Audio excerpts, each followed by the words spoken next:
Alaikum, peace to you all. My name is Saba Ahmed. I'm a law student at American University. I am here to ask you a simple question. I know that we portray Islam and all Muslims as bad, but there's 1.8 billion Muslim followers of Islam. We have 8 million plus Muslim Americans in this country, and I don't see them represented here. But my question is, how can we fight an ideological war with weapons? How can we ever end this war? The jihadist ideology that you talk about, it's an ideology. How can you ever win this thing if you don't address it ideologically? Great question. I am so glad you're here, and I am so glad you brought that up because it gives us an opportunity to answer. What I find so amazing is since the beginning of this panel, which we are here about Benghazi attack against our people, not one person mentioned Muslims. We are here against Islam, or we're launching war against Muslims. We are here to discuss how 4 Americans died and what our government is doing. We were not here to bash Muslims. You were the one who brought up the issue about most Muslims, not us. And since you brought it up, allow me to elaborate with my answer. There are 1.2 billion Muslims in the world today. Of course, not all of them are radicals. The majority of them are peaceful people. The radicals are estimated to be between 15 to 25%, according to all intelligence services around the world. That leaves 75% of them peaceful people. But when you look at 15 to 25% of the world Muslim population, you're looking at 180 million to 300 million people dedicated to the destruction of Western civilization.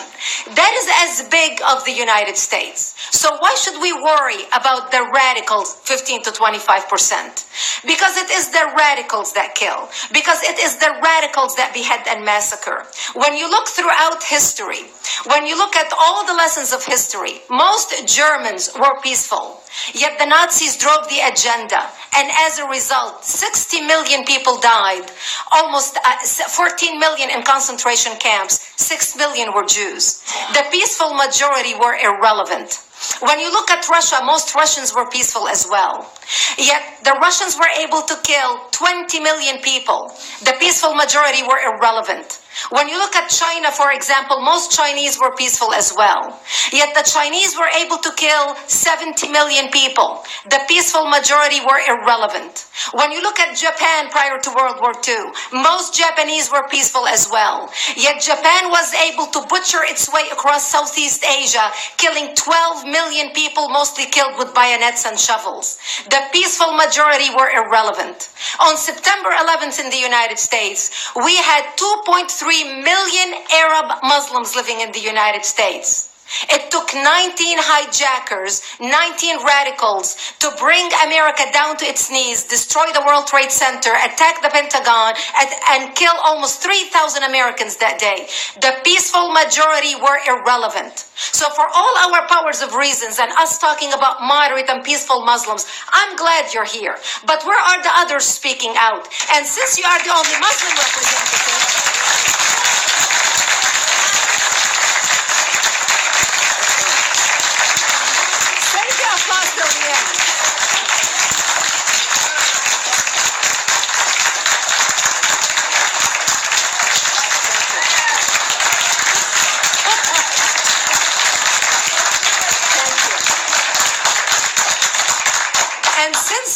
the only Muslim representative in here, you took the limelight instead of speaking about why our government, and I assume, are you an American?